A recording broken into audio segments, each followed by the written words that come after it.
If you're looking for a new school for your child next year, you should check out St. Paul Public Schools. The district is having a school choice fair on Saturday, December 10th at the St. Paul River Center, and you need to check it out. 80% of students in SPPS are kids of color. They've got dozens of Black teachers and principals whose kids also go to schools in the district, and that means something. They understand the unique challenges our children face. They believe in inspiring our kids to think critically, pursue their dreams, and change the world. Remember Minnesota's open enrollment policy. You do not have to live in the city of St. Paul to attend a school in the district. So whether you've got a little one who's almost ready for kindergarten, an 8th grader going into high school, an accelerated learner, or a child with special needs, St. Paul Public Schools got you covered. So head on over to their school choice fair on Saturday, December 10th at the St. Paul River Center. Find out which one of their great schools is right for your baby. For more info, log on to their website at spps.org/apply. Want your boss to put some real action behind the rhetoric when they talk about making your workplace more inclusive? Find out how to hold their feet to the fire and demand diversity on the Diversity Dude podcast. Hello there, and welcome back to the Diversity Dude podcast. I'm your host, Lambert Fisher, marriage and family therapist, award-winning author, and national speaker on the topic of multicultural awareness and diversity. And for those of you who are interested in even more positive and encouraging tips and strategies beyond what I share in podcasts like this, then feel free to check out my award-winning book, Diversity in Clinical Practice, nationally recognized for the unique way in which it addresses the often difficult topic of multicultural awareness and diversity. Designed for more than just therapists, if you're a helping professional in any way, diversity in clinical practice can help you meet the greatest variety of cultural needs possible for those whom you serve. And it's available in paper and audiobook versions for your convenience. And whether it be through one of my one-on-one relationship building efforts as a therapist or my informing and empowering efforts as an author or speaker, know that my personal mission is to do my part to improve the world one strengthened relationship at a time. So, today I want to talk to you about change for change's sake. In a recent podcast, I discussed an experience where someone was informed that they were being let go from a job opportunity due to the social climate, and that it was no longer appropriate to have a person like them performing a certain role. I strongly recommend you go back and listen to that podcast when you have a moment to hear a balanced view on multiple sides of that experience and how we can move forward in a healthy way. Today, however, I want to focus on the implication of calls for change like this and how to make healthy decisions about change moving forward. Phrases like change due to social climate and others similar to it have been used more and more recently, even apologetically, when decisions are being made that indicate a significant change or shift in what can and can't be done, what should and shouldn't be done, due not only to how things might look, the optics, but also about how it might impact people involved. Now, first, let me say that I very much appreciate the fact that things are changing. To what degree? I don't know. I can't predict the future. But there is merit to the fact that there's at least a consideration that that's just the way we do things isn't a good enough reason to continue to do things that way, especially in light of the fact that the way things have been done often have been experienced as offensive to those who are impacted by them. Sure, there are things that are offensive now that were considered by many to have been okay and even preferred previously. And in situations like this, it can be understandably difficult to change something without fully understanding and agreeing with how it was fine yesterday or last year, but all of a sudden wrong and inappropriate today. However, another consideration here is that there are also times when what is being changed may have been fine for some or even many yesterday and last year, but was never really fine for many others. It's just that the voices of those expressing their feelings of being offended previously weren't heard or valued.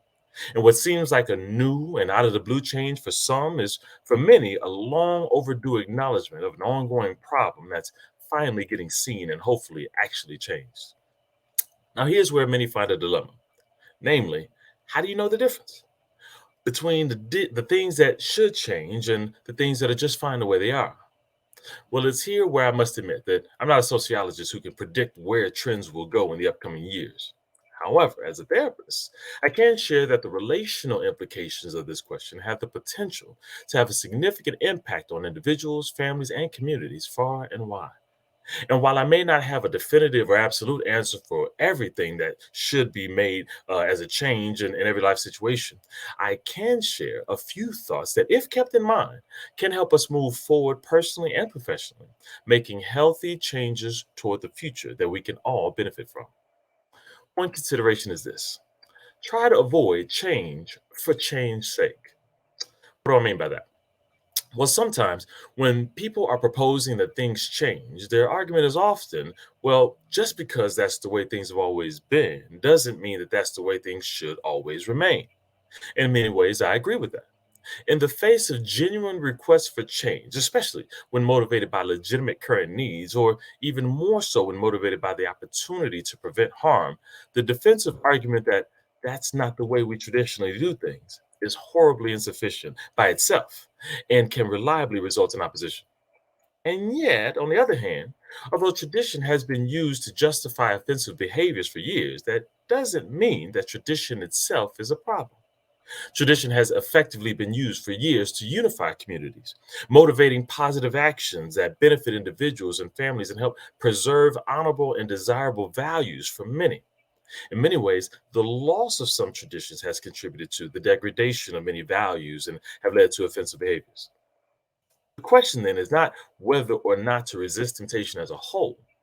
Instead, the question is whether or not we value all people enough to explore the benefits as well as the costs of our ways of doing things, enough to consider keeping what has and continues to work positively to benefit others, while also considering selective change and modification as needed.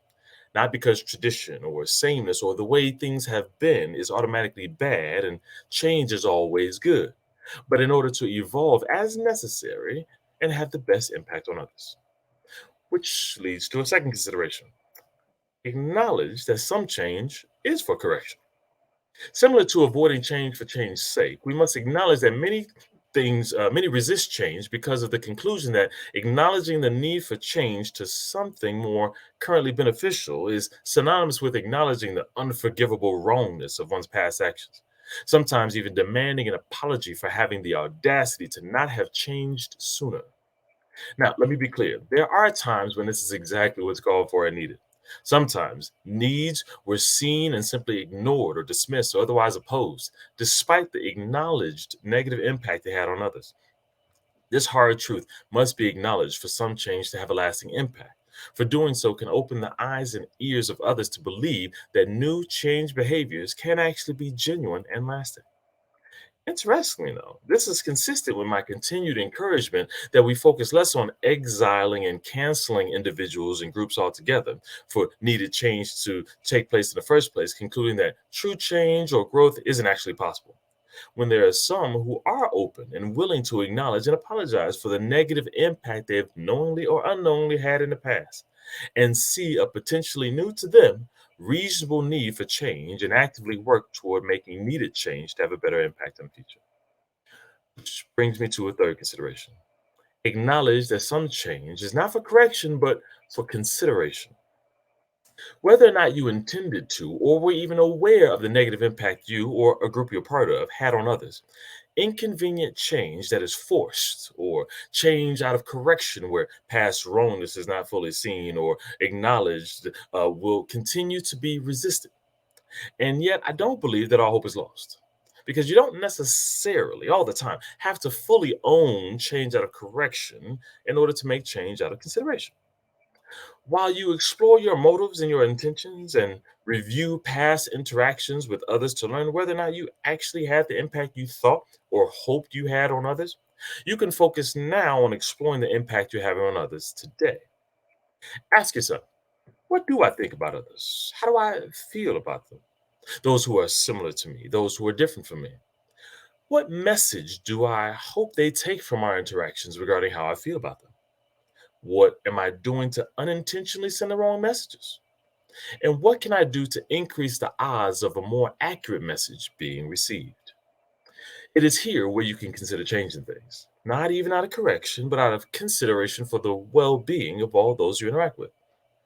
In consideration that you might be unintentionally causing harm that through some reasonable changes you can reduce the frequency of.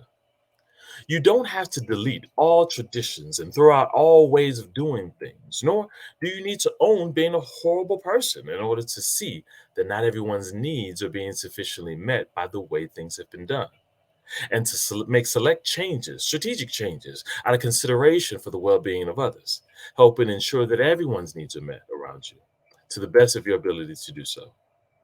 My hope for you is that you wouldn't have to fear or resist change or make every change that's possible, but instead you could value the way things have been done, especially the ways that have been beneficial to so many people possible, while also keeping your eyes open for needs that have not been and are not being sufficiently met. And then consider making change, not for change's sake, not necessarily out of consideration, but out of correction, but out of consideration for those whom you encounter and all the lives you can potentially positively impact along the way. This can occur no matter what your similarities or differences may be, and starting now and having an impact moving forward for years to come. And with that, I'll say thanks again for listening to the Diversity Do podcast.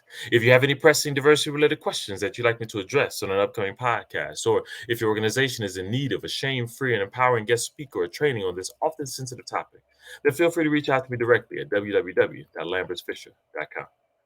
And if you know of anyone who can benefit from a positive and encouraging perspective on this often difficult topic of diversity, feel free to send them a link to this podcast so they can be encouraged as well. And in addition, you can recommend my award-winning book, Diversity in Clinical Practice, available in paper and audiobook formats on Amazon.com. And I look forward to addressing as many topics as possible in future podcasts to help you improve as many relationships as possible at work, at home, and in the community. And as always, remember this: you don't need to know everything about everyone in order to have a positive impact on someone. Thank you all for tuning in, and have a great day. Tune in each week and find out how to demand and implement diversity at your job. To hear more, check out previous Diversity Dude shows on ShalettaMakesMeLaugh.com. You deserve more internet than what you get from just your cell phone. Get free high-speed internet at home, a $29.95 value when you qualify for Internet Essentials Plus and the Affordable Connectivity Program. Enjoy more streaming, gaming, and video chatting on more devices for free. With unlimited data and a wireless gateway included at no extra cost. No fees, no taxes, and no annual contract. Connect to more of what you love for free with Xfinity and the Affordable Connectivity Program. Click, call, or visit a store to learn more.